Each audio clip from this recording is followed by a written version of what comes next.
आपका स्वागत है। देखिए आज की बड़ी खबर रिपोर्ट। हिदायत हाजिनी। जैसा कि आप अवगत हैं कि जुमे की नमाज के बाद कुछ जगहों पे अलग अलग थाना क्षेत्रों में पुलिस और प्रशासन की जो ड्यूटियां लगी हुई थी, वहां पे कुछ लोगों के द्वारा हिंसक प्रदर्शन किया गया, जिसके संबंध में कल हम लोगों ने बताया था कि हम कठोर विधिक कार्रवाई सुनिश्चित करेंगे। उसमें हम लोगों के द्वारा अब तक कुल 10 एफआईआर दर्ज की गई हैं, जिसमें थाना कोतवाली में 5 एफआईआर दर्ज की गई है, थाना बारादरी में 2 एफआईआर दर्ज की गई है, थाना किला प्रेमनगर और कैंट में 1-1 एफआईआर दर्ज की गई है। इन दर्ज एफआईआरों में आज हम लोगों के द्वारा कुल 8 अपराधियों को, जो इस घटना में शामिल थे, 8 अभियुक्तों को गिरफ्तार करके जेल भेजा गया है। उनके नाम मैं आपको पढ़ के बता देता हूँ। मौलाना तौकीर रजा, सरफराज पुत्र सलीम, मनीफुद्दीन पुत्र जरीफुद्दीन, अजीम अहमद पुत्र नसीम अहमद, मोहम्मद शरीफ पुत्र मोहम्मद अहमद, मोहम्मद आमिर पुत्र मोहम्मद जाहिद, रिहान पुत्र राजू और मोहम्मद सरफराज पुत्र समीम। इन 8 लोगों को आज हम लोगों के द्वारा गिरफ्तार किया गया है और जो रिमांड मजिस्ट्रेट हैं उनके समक्ष पेश करते हुए न्यायिक हिरासत में इनको लिया गया है। कोर्ट के आदेश के उपरांत इनको संबंधित जेल में भेजा गया है। टोटल जो 10 एफआईआर दर्ज हुई है, उसमें जो प्रमुख एफआईआर है थाना कोतवाली की, इसके बारे में मैं आपको बता देता हूँ। एफआईआर नंबर 489/25, जिसमें भारतीय न्याय संहिता की धारा 109(1), 109(2), 118(2), 121(2), 189(5), 191(2), 195(1), 196(1), 196(2), धारा 223, 310(2), 324(5), 324(6), 61(2), धारा 62, आपराधिक कानून संशोधन अधिनियम धारा 7, सार्वजनिक संपत्ति नुकसान निवारण अधिनियम धारा 3 और सार्वजनिक संपत्ति नुकसान निवारण अधिनियम धारा 4। इन समस्त गंभीर धाराओं में जो हमारी प्रमुख एफआईआर है, जो खलील तिराहे पे घटना हुई थी, जिसमें जो पुलिस बल वहां पे लगा हुआ था, मजिस्ट्रेट जो वहां पे लगे हुए थे, इनके द्वारा बहुत संयमित तरीके से वहां जो भीड़ आई अचानक से, उसको रोकने का प्रयास किया गया, समझाने बुझाने का प्रयास किया गया। उसके बावजूद इस भीड़ के द्वारा बैरिकेडिंग को तोड़ के पुलिस बल के साथ दुर्व्यवहार करते हुए इस्लामिया कॉलेज पहुंचने के लिए प्रयास किया गया और उसके अंतर्गत पुलिस के ऊपर हमलावर हुए, पुलिस के ऊपर पथराव किया गया। वहां से हम लोगों के द्वारा जो सामग्री रिकवर हुई है उसके बारे में मैं आपको बता देता हूँ। ईंट पत्थर के टुकड़े भारी मात्रा में रिकवर किए गए हैं, चप्पल जूते भारी मात्रा में, पुलिस के टूटे हुए बैरिकेड रिकवर किए गए हैं। वहां से कुछ ब्लेड्स, खोखा कारतूस 12 बोर और 315 बोर के, जो संभवतः फायरिंग में यूज होंगे, वो रिकवर किए गए हैं। जिंदा कारतूस रिकवर किए गए हैं। एक तमंचा 12 बोर का, जो संभवतः वहां किसी उपद्रवी के पास से गिर गया था भगदड़ में, एक ये रिकवर किया गया है। अवैध चाकू, लाठी, डंडे और कुछ कांच की टूटी हुई बोतलों के टुकड़े, जिनसे पेट्रोल की बदबू आ रही है, जो संभवतः पेट्रोल भर के लाया गया था। ये सारी चीजें वहां से, जो घटनास्थल था खलील किराए का, वहां से बरामद की गई है। 2 वाहन क्षतिग्रस्त हुए हैं, गाड़ी संख्या यूपी 32 EG 3137 और एक मोटरसाइकिल, ये 2 वाहन क्षतिग्रस्त हुए हैं। अभी 8 लोगों को हम लोगों ने गिरफ्तार किया है। टोटल हम लोगों ने 39 लोगों को अब तक हिरासत में लिया है। 8 लोगों को गिरफ्तार करके न्यायिक हिरासत में भेज दिया गया है, जेल भेज दिया गया है। बाकी जितने लोग हैं उनसे हम लोग जो विधिक प्रोसीजर है पूछताछ करते हुए, क्योंकि ये भी बहुत आवश्यक है कि हम इन्वेस्टिगेशन के दौरान ये पता करें कि जो ग्राउंड पे लोग मौजूद थे, जो अलग अलग चौराहों पे पुलिस के साथ मिसबिहेव कर रहे थे, पुलिस के ऊपर हमलावर थे, पथराव कर रहे थे, और इनके पीछे कौन व्यक्ति था जो इनसे लगातार संपर्क में रहते हुए इनको ये करने के लिए उकसा रहा था। तो उस बिंदु पे इनसे पूछताछ की जा रही है। इनके मोबाइल फोन जिन जिनके रिकवर किए गए हैं, उन मोबाइल फोन से भी एविडेंस कलेक्शन किया जा रहा है। हम लोग लगातार ये सुनिश्चित करेंगे कि जो भी अभियुक्त इस घटना में शामिल थे, इन 10 एफआईआर में जो भी अभियुक्त शामिल थे, उन सभी की पहचान सीसीटीवी फुटेज के माध्यम से, जो हमारा मैनुअल इंटेलिजेंस होता है उसके माध्यम से, टेक्निकल इंटेलिजेंस के माध्यम से, और जो हमारे अभिसूचना विभाग है उसके माध्यम से हम लोग एकत्र करेंगे। और जितने भी लोग शामिल थे प्रत्यक्ष या अप्रत्यक्ष रूप से, उनकी गिरफ्तारी और उनके विरुद्ध कठोर कार्रवाई, जैसा कि माननीय मुख्यमंत्री जी और शासन की मंशा है। अपराध के विरुद्ध जीरो टॉलरेंस, कानून व्यवस्था की स्थिति एकदम दुरुस्त रहे, उसको कोई किसी भी प्रकार से बिगाड़ ना पाए, और बिगाड़ने वालों के विरुद्ध जीरो टॉलरेंस, इस पे हम लोग कार्रवाई सुनिश्चित करेंगे।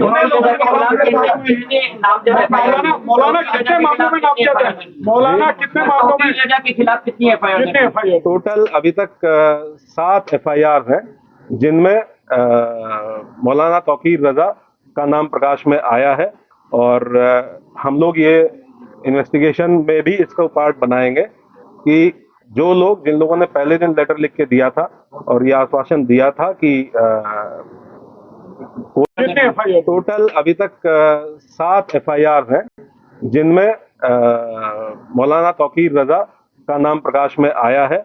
और हम लोग ये इन्वेस्टिगेशन में भी इसको पार्ट बनाएंगे कि जो लोग जिन लोगों ने पहले दिन लेटर लिख के दिया था और ये आश्वासन दिया था कि कोई भी भीड़ इस्लामिया की तरफ नहीं आएगी, लोग शांतिपूर्ण तरीके से नमाज पढ़ के और वापस जाएंगे। उसके बाद उन्हीं लोगों ने उसको रात में 2 घंटे बाद अपने ग्रुप पे ये कह के उसको खारिज किया कि ये फर्जी हस्ताक्षर है, जबकि वो हस्ताक्षर उन्हीं 3 लोगों के थे जिन लोगों ने उस पर हस्ताक्षर किए हुए थे। क्या ये पूरा प्री प्लान था? आपको लगता है इन्वेस्टिगेशन में अब तक क्या शामिल निकल के सामने आया है, और क्या बाहर के लोग भी बरेली में जो हिंसा हुई है उसमें शामिल? ये डेफिनेटली, क्योंकि ये लगभग 7 दिन से इस चीज की अपील की गई थी और 7 दिन से लगातार पुलिस और प्रशासन के लोग, डीएम साहब और मेरे द्वारा लगातार संवाद स्थापित किया गया। हम लोग इस प्रयास में थे कि संवाद स्थापित करके उसके साथ साथ हम लोग निरोधात्मक कार्रवाई करके सुनिश्चित करेंगे और ये कन्वे करेंगे कि कोई भी ऐसा काम ना किया जाए, कोई भी ऐसा आयोजन ना किया जाए जो विधि विरुद्ध हो। इसके लिए सभी धर्म गुरुओं से संवाद स्थापित किया गया, जनप्रतिनिधियों से संवाद स्थापित किया गया, लेकिन उसके बावजूद भी जिन लोगों के द्वारा ये किया गया उनके विरुद्ध हम लोग कठोर कार्रवाई बिल्कुल इंश्योर करेंगे। जो भी लोग इसमें, ये तो ऑब्वियस सी बात है कि आजकल जो लोग व्हाट्सएप से इसमें संपर्क में थे, हमारी इन्वेस्टिगेशन के दौरान ये भी तथ्य प्रकाश में आए हैं कि कुछ बाहर के आपराधिक तत्व, इस जनपद से बाहर के कुछ आपराधिक तत्व इस जुलूस में शामिल हुए, इस आयोजन में शामिल हुए थे, जिनके द्वारा इस तरह की समस्या पैदा की गई। उनके बारे में भी हम अभी सूचना संकलन कर रहे हैं।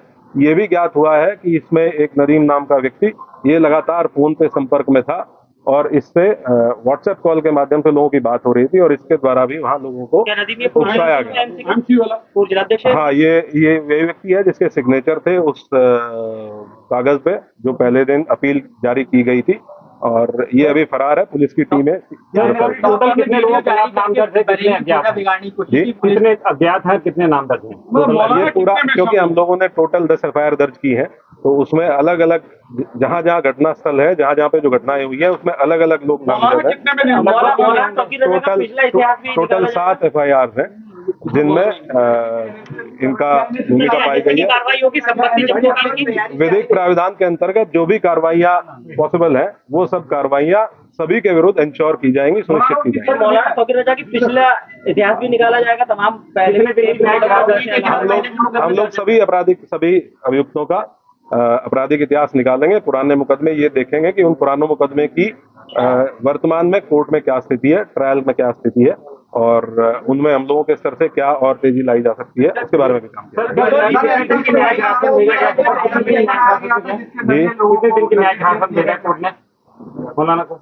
कोर्ट नॉर्मली जब भी कोर्ट के समक्ष पेश किया जाता है तो 14 दिन की न्यायिक हिरासत कोर्ट के द्वारा।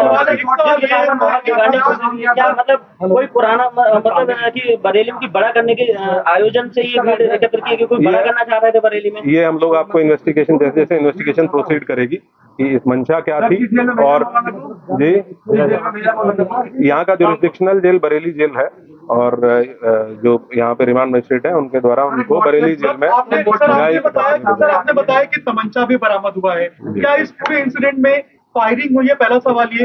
दूसरा, पुलिस वालों को भी चोटें आई हैं, क्या उनको भी छर्रे लगी हैं और कितने पुलिस वाले ऐसे हैं जो अभी घायल हैं? कुल 22 पुलिसकर्मी, कल अब जब हम लोगों ने अपनी पूरी टीम को गैदर किया, कुल 22 पुलिसकर्मी ऐसे थे जो इंजर्ड थे, जिनका मेडिकल एग्जामिनेशन कराया गया। कुछ 22 पुलिसकर्मी, कुछ लोग ऐसे हैं जिनको डाउटफुल फायर आर्म इंजरीज है, उनका भी फाइनल मेडिकल परीक्षण कराया जा रहा है। जब ये चीज हम लोगों के मेडिकल परीक्षण फाइनल हो जाएगा तो हम लोग आपको इसके बारे में अवगत कराएंगे, लेकिन ये डेफिनेट है कि इसमें अराजक तत्वों के द्वारा फायरिंग की गई। अलग अलग घटना स्थल पे अलग अलग थे, कुछ जगह पे 200-250 लोग अज्ञात में थे, कुछ जगह पे 300-350 लोगों की भीड़ थी। मान के चलिए लगभग 2,500-3,000 लोग ऐसे हैं जो अज्ञात में अलग अलग घटना स्थलों पे, जिनको हम लोग अभी चिन्हित करने का प्रयास करेंगे। कितने लोग पुलिसकर्मी घायल हैं? फायरिंग टोटल 22 पुलिसकर्मी घायल है, जिनका हम लोगों ने मेडिकल करा। नहीं नहीं, पूरे घटना में।